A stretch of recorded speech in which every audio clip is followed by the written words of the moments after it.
हरिद्वार के पतंजलि में 2 दिवसीय युवा धर्म संसद का आयोजन किया गया, जिसमें मुख्यमंत्री पुष्कर सिंह धामी ने शिरकत की और यहां पर उन्होंने उनके साथ योग गुरु बाबा रामदेव, आचार्य मिथिलेश नंदिनी शरण और श्री राम मंदिर न्यास के महासचिव चंपत राय भी मौजूद रहे। आपको बता दें कि इस युवा धर्म संसद में लगभग 24 राज्यों से शिक्षार्थी, शिक्षक, शिक्षाविद, मनीषी, संत और सामाजिक चिंतनों ने हिस्सा लिया।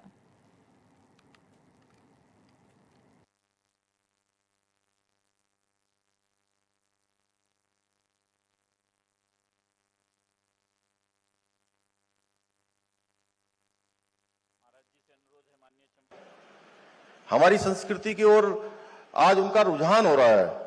भाइयों बहनों, भारतीय संस्कृति को संरक्षित और संवर्धित करने के साथ ही आदरणीय प्रधानमंत्री मोदी जी ने हमारे सामने 2047 में विकसित भारत का संकल्प रखा है और उसके लिए निरंतरता से आज काम भी हो रहा है। परंतु भारत को विकसित राष्ट्र बनाने के लिए हम सबको भी उस दिशा में कार्य करना होगा, बहुत काम करना होगा और इस ध्येय को पूरा करने में अगर किसी की सबसे महत्वपूर्ण भूमिका होने वाली है, अगले 25 साल जिनके कंधों पर है, तो वो कोई और नहीं है, हमारे देश के जो आज युवा धर्म संसद में शामिल होने वाले आप सब युवा भाई बहन हैं। और कोई भी राष्ट्र, चाहे वो आर्थिक रूप से आगे बढ़े, सामाजिक रूप से आगे बढ़े, राजनीतिक रूप से, सांस्कृतिक रूप से, वो तभी विकसित हो सकता है जब तक वहां की युवा शक्ति संगठित और आत्मनिर्भर और राष्ट्रवाद की भावना से प्रेरित न हो, युवा शक्ति का हर क्षेत्र में अपना योगदान न हो। जिस तरह से इंजन को चालू करने के लिए भाइयों बहनों ईंधन की आवश्यकता होती है, उसी तरह राष्ट्र की प्रगति को सुनिश्चित करने के लिए भी युवा शक्ति की ताकत, उनकी इनोवेटिव सोच और उनकी प्रतिभा की आवश्यकता होती है। आज भारत पूरी दुनिया के अंदर एक युवा देश के रूप में जाना जाता है और अगर देश के युवा सही दिशा में कार्य करेंगे तो वह दिन दूर नहीं है जब भारत पुनः विश्व गुरु के पद पर आसीन न हो। हम उस दिशा में आगे बढ़ रहे हैं। आज भारत के युवाओं को अपने देश को आगे ले जाने की एक उनके अंदर एक भावना विकसित हो चुकी है। हर युवा आज कहीं ना कहीं हर क्षेत्र में, कर्म क्षेत्र में अपना योगदान दे रहा है।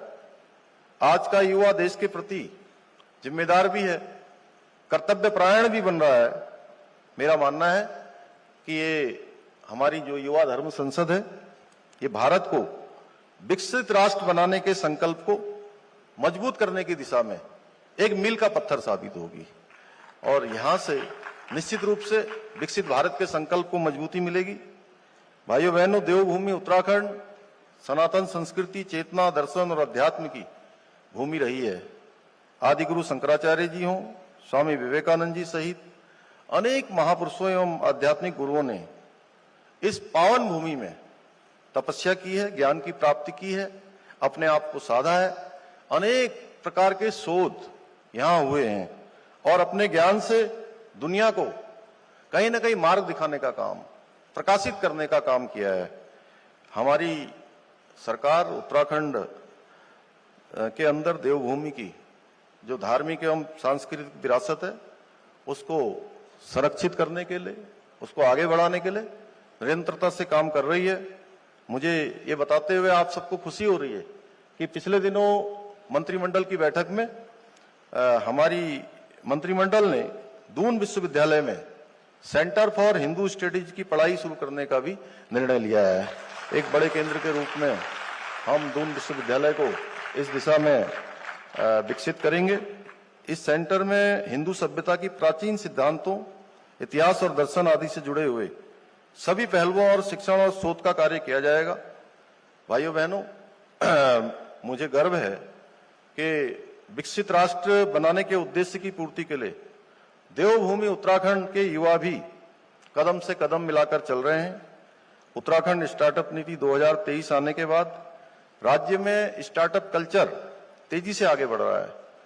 हम उत्तराखंड को स्टार्टअप को आर्थिक सहायता देने के साथ ही उन्हें पूरा हर प्रकार का वातावरण उनको मुहैया करा रहे हैं। हमने राज्य में 1100 से अधिक स्टार्टअप्स को मान्यता देते हुए अत्याधुनिक 15 इंक्यूबेटर सेंटर भी स्थापित किए हैं। खाद्य प्रसंस्करण हो, कृषि, आईटी, एआई, जैव प्रौद्योगिकी, स्वास्थ्य और कल्याण जैसे क्षेत्रों में उत्तराखंड ने स्टार्टअप्स में महत्वपूर्ण प्रगति की है। मेरा मानना है कि देश के युवाओं में पर्याप्त सामर्थ्य और ऊर्जा है। उनका सही मार्गदर्शन ही हमारे देश के उज्जवल भविष्य की कुंजी है। आप सभी युवा न केवल समाज की सेवा में समर्पित हैं, बल्कि भारतीय संस्कृति के संवर्धन के लिए भी आप संकल्पबद्ध हैं। मैं विभिन्न विश्वविद्यालयों से आए हुए आप सभी प्रतिभावान युवाओं के आज के इस अवसर पर यह अपील करना चाहता हूं कि आप जिस क्षेत्र में भी जाएं, आप जो भी फील्ड चुनें, जहां भी आप कार्य करें, आप सदैव आपके मन में हमेशा ये ध्यान रखना चाहिए कि राष्ट्र प्रथम है। आपके प्रत्येक कार्य से आपकी निजी प्रगति होने के साथ साथ ही देश के विकास में भी आपका योगदान अवश्य हो। आप देश के लिए भी कुछ करें।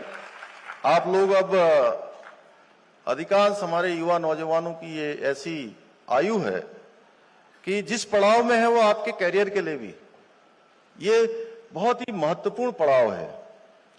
मैं तो आप सबसे यही कहूंगा कि आप सब लोग इस समय में जो भी ठान लेंगे, जो भी आप संकल्प कर लेंगे, और संकल्प में कोई विकल्प नहीं लाएंगे।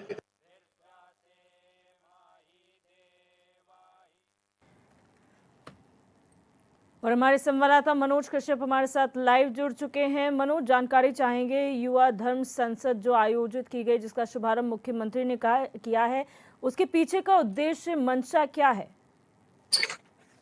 बिल्कुल, देखिए दिव्या, आज मुख्यमंत्री पुष्कर सिंह धामी अपने एक दिवसीय हरिद्वार दौरे पे पहुंचे थे। सबसे पहले मुख्यमंत्री पुष्कर सिंह धामी पतंजलि योगपीठ के हेलीपैड पर पहुंचे, जहां पर उनका भव्य स्वागत किया गया। स्वामी रामदेव के द्वारा जो स्थानीय विधायक के आदेश हुआ, उनके द्वारा तमाम भाजपा कार्यकर्ता वहां पे मौजूद थे। लेकिन हमने देखा कि आज मुख्यमंत्री पुष्कर सिंह धामी का हरिद्वार पहुंचने का एक मुख्य कारण था क्योंकि पतंजलि विश्वविद्यालय की ओर से एक युवा धर्म संसद का आयोजन किया गया था, जिसका आज शुभारंभ किया गया। और इस धर्म संसद के पीछे का जो कारण था वो बताया जा रहा है कि यहाँ पे जो तमाम युवा है वो कहीं ना कहीं देश में अपना योगदान देते हैं, तो देश को विकसित होने में और देश को आगे बढ़ने में युवाओं का काफी योगदान रहता है। आज का आयोजन किया गया है। दुनिया भर के अलग अलग विश्वविद्यालयों से जो है छात्र छात्राओं ने इसमें प्रतिभाग किया है। सबसे पहले मुख्यमंत्री पुष्कर सिंह धामी ने यहाँ पे दीप जलाकर कार्यक्रम की शुरुआत की गई और कार्यक्रम में योग गुरु बाबा रामदेव और यहाँ पे अयोध्या वासी भी शामिल हुए। यहाँ पे हनुमानगढ़ी के जो पीठाधीश्वर थे वो उसमें शामिल हुए। यहाँ पे जिस तरीके से मुख्यमंत्री पुष्कर सिंह धामी ने युवाओं को प्रेरित करते हुए कहा है कि युवा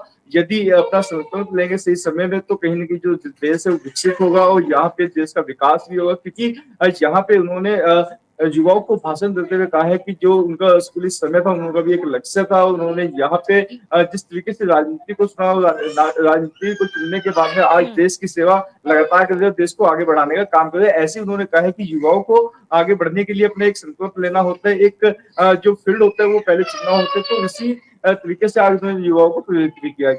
जी, कौन से ऐसे मुद्दे हैं जिनको बढ़ावा देने का प्रयास किया गया है इस धर्म संसद के माध्यम से? युवाओं को तो यहाँ पर जागरूक किया जा रहा है, प्रोत्साहित किया जा रहा है, लेकिन वो मुद्दे कौन से हैं जो तमाम नेताओं और जो यहाँ पर अतिथिगण मौजूद थे उन्होंने उठाए हैं?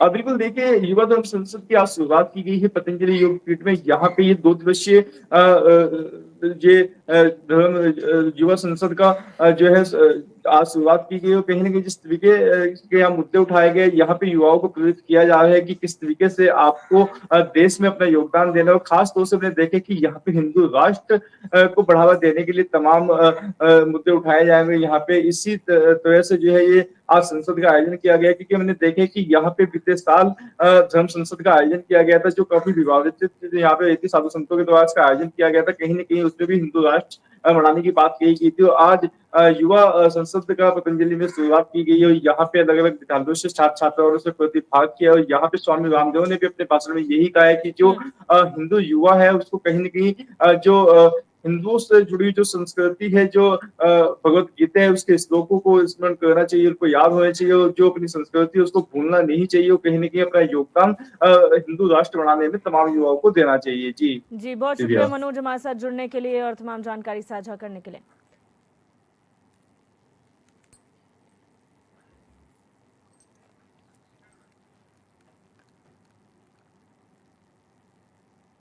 कांग्रेस की केदारनाथ प्रतिष्ठा रक्षा यात्रा का आज केदारनाथ धाम में स्थित भैरव मंदिर में समापन हो गया है। आपको बता दें कि यात्रा का दूसरा चरण 12 सितंबर को शुरू हुआ था, जबकि यात्रा की शुरुआत हरिद्वार के हर की पैड़ी से 24 जुलाई को कांग्रेस प्रदेश अध्यक्ष करण मारा के नेतृत्व में हुई थी। इस यात्रा में कांग्रेस के कई वरिष्ठ नेताओं ने भी हिस्सा लिया था।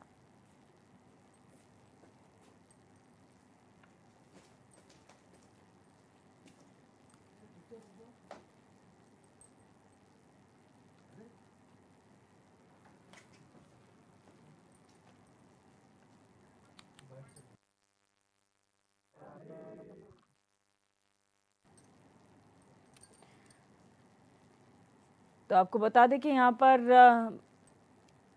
जो केदारनाथ प्रतिष्ठा सम्मान यात्रा कांग्रेस ने 24 जुलाई से शुरू की थी, उसका आज समापन हो चुका है। भैरव मंदिर में पहुंचकर जलाभिषेक के बाद इस यात्रा का समापन किया गया है और 2 चरणों में ये यात्रा संपन्न हुई। पहले चरण में केदारनाथ में जो आपदा है उसके बाद इसे स्थगित कर दिया गया था। वहीं आपको बता दें 12 सितंबर से इसकी दोबारा शुरुआत की गई और आज 13 सितंबर को इसका समापन किया गया है विधि विधान के साथ। और दिल्ली के बौराड़ी में जिस तरीके से केदारनाथ मंदिर की स्थापना करने की बात कही गई थी, जो शिला रखने का आरोप लगाया गया था विपक्ष द्वारा, उसी को लेकर ये यात्रा निकाली गई थी कांग्रेस प्रदेश अध्यक्ष करण मेहरा के नेतृत्व में।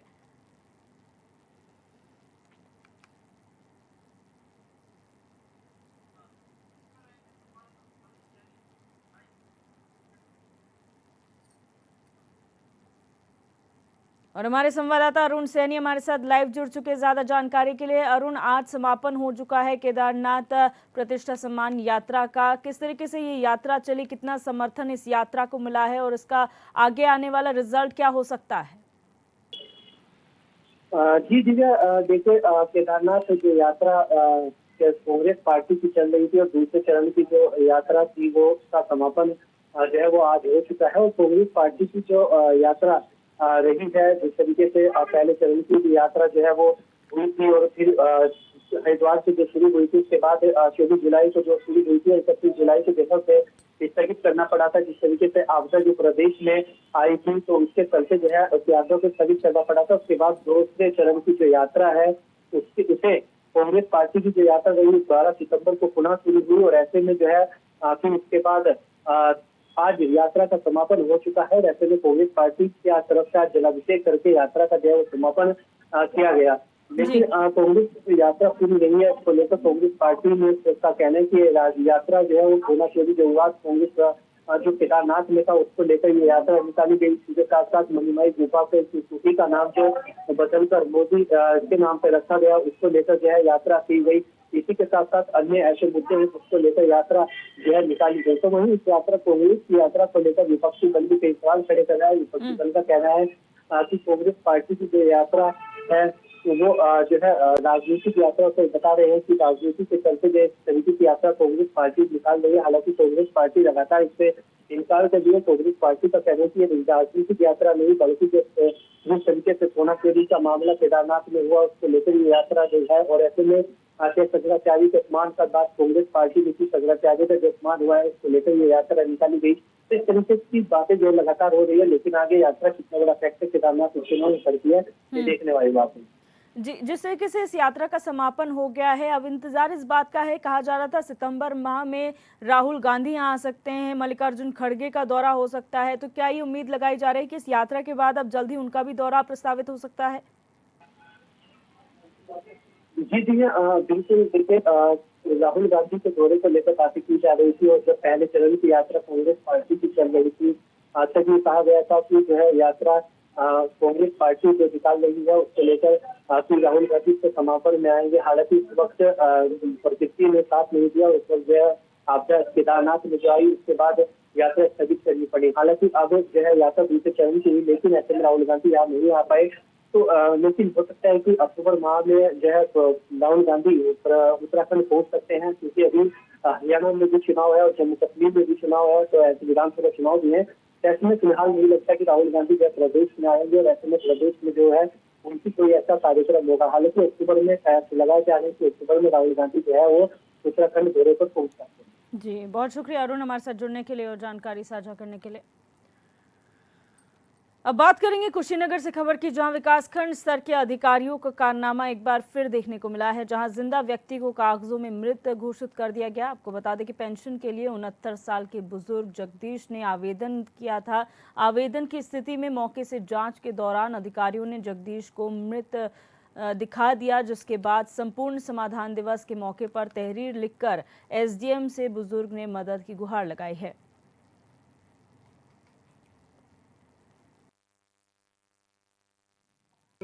जाने खातिर गई तो उनमें दिखाया गया कि जांच करने पर मृत्यु पाया गया।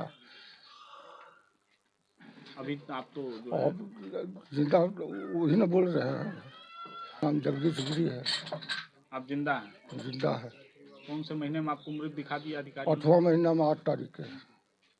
इसके पहले पेंशन मिलता था? हाँ, तब से कल पहले से कब से कटा गई पेंशन कार्ड दी।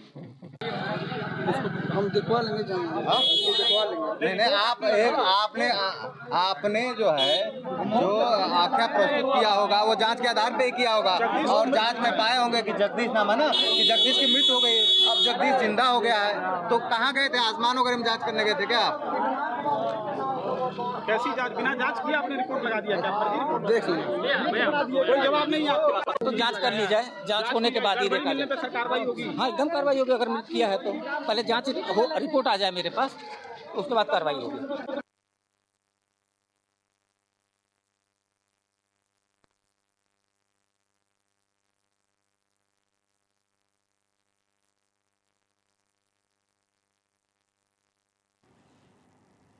और अनुराग तिवारी हमारे संवाददाता कुशीनगर से हमारे साथ लाइव जुड़ चुके हैं। अनुराग, ये कोई पहला प्रकरण नहीं है जब किसी व्यक्ति को कागजों में मृत घोषित कर दिया और बाद में वो दर-दर की ठोकरें खा रहा हो, सिर्फ इस बात को प्रमाणित करने के लिए कि वो जिंदा है और मदद की गुहार लगाता है। ये जो प्रकरण सामने आया है, क्या हुआ है, कब का मामला है?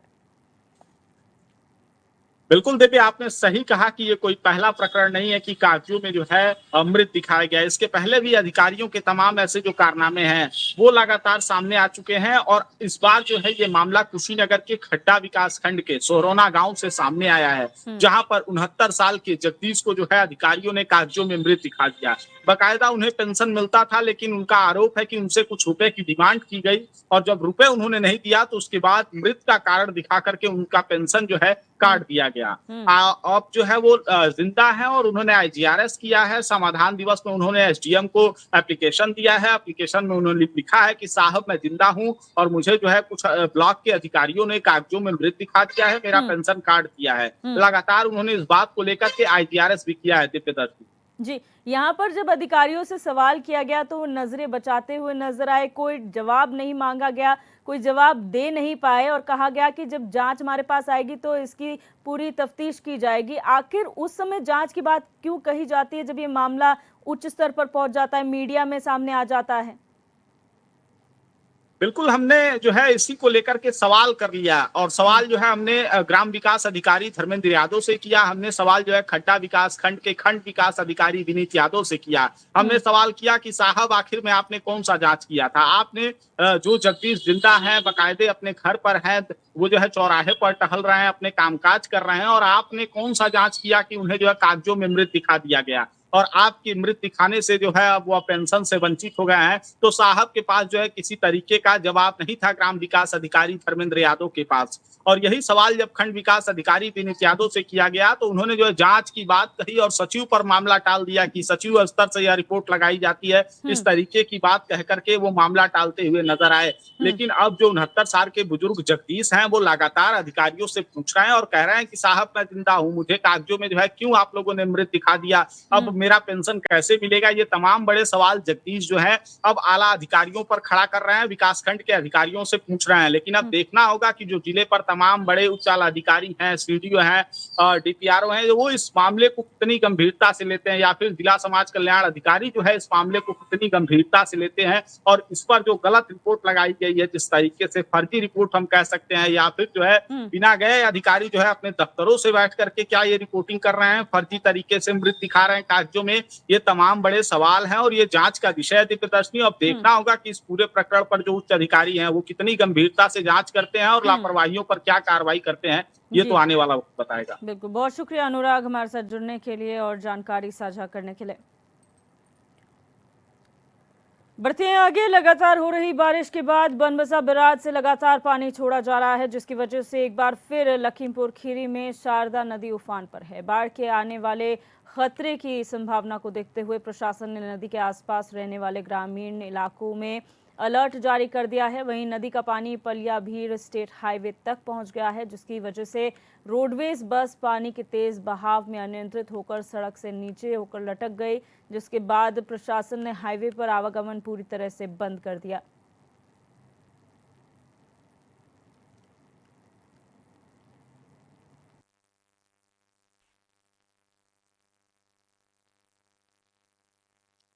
तो लगातार बारिश हो रही है। उत्तराखंड के अलग अलग ज़िलों में जो बारिश हो रही है उसका प्रभाव कहीं ना कहीं उत्तर प्रदेश में भी देखने को मिल रहा है। आपको बता दें कि यहाँ पर पीलीभीत में भी इस तरीके की तस्वीरें देखने को मिल रही हैं, जहाँ नदियों का जलस्तर बढ़ा हुआ है और शारदा नदी उफान पर है। वहीं पलिया भीड़ स्टेट हाईवे तक इसका पानी पहुँच चुका है। बनबसा बैराज से पानी लगातार छोड़ा जा रहा है और बाढ़ के खतरे को देखते हुए प्रशासन अलर्ट मोड पर है। आसपास जो नदी के किनारे गांव बसे हुए हैं उनको अलर्ट किया जा रहा है, उन्हें सतर्क रहने की हिदायत दी जा रही है। और यहाँ पर जो स्टेट हाईवे पर पानी आ गया है नदी का, उसकी वजह से एक अनियंत्रित बस जो है वो सड़क किनारे पलट गई। रोडवेज ये बस थी जो पलट गई। वहीं प्रशासन ने हाईवे पर आवागमन अभी फिलहाल के लिए पूरी तरह से बंद कर दिया है। तो तस्वीरों में आप साफ तौर पर देख सकते हैं ये बहाव पानी का जो स्टेट हाईवे पर बह रहा है, उसकी वजह से लोगों को आवागमन में काफ़ी दिक्कतों का सामना करना पड़ा। बनबसा बैराज से लगातार पानी छोड़ा जा रहा है, जिसकी वजह से शारदा नदी उफान पर है और इसी की वजह से जो आसपास नदी के गांव बसे हुए हैं वहां पर रहने वाले ग्रामीणों को सतर्क किया गया है, अलर्ट रहने के निर्देश दिए गए हैं।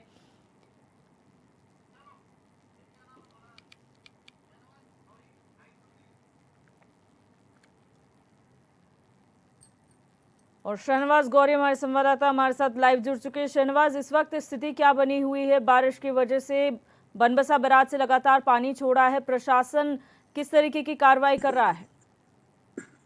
देखिए, बिल्कुल आपको बता दें कि लखीमपुर खीरी में बाढ़ त्रासदी से लोग अभी उभर नहीं पाए थे। लोगों पे मरहम लग रहा था और इसी बीच बाढ़ अलर्ट को लेकर जो खबर आई है उसके बाद लोगों की चिंताएं और बढ़ गई हैं, क्योंकि आपको बता दें कि पहाड़ों पर अत्यधिक वर्षा जो हो रही है उसके बाद बनबसा बैराज से लाखों क्यूसेक पानी अभी तक छोड़ा जा चुका है। और अगर अभी 4 बजे की बात की जाए तो 4 लाख से अधिक क्यूसेक पानी बनबसा बैराज से छोड़ा गया, जिसके चलते लखीमपुर खीरी की जो प्रमुख नदियां हैं वो उफान पर आ गई हैं, जिसको लेकर प्रशासन ने अलर्ट जारी किया है। इसके अलावा आपको बता दें कि एसडीएम पलिया, क्योंकि पलिया इलाका जो है वो लगातार बाढ़ प्रभावित इलाका पिछली बार भी रहा और इसको लेकर तमाम जो प्रशासन की तरफ से वो तमाम कोशिशें की जा रही, लोगों को अलर्ट किया है कि लोग ऊंचे स्थानों पर जाए। खबर ये आ रही है कि शाम 6 बजे तक बाढ़ इलाकों में पानी जो है घुसने की संभावना, जिसको लेकर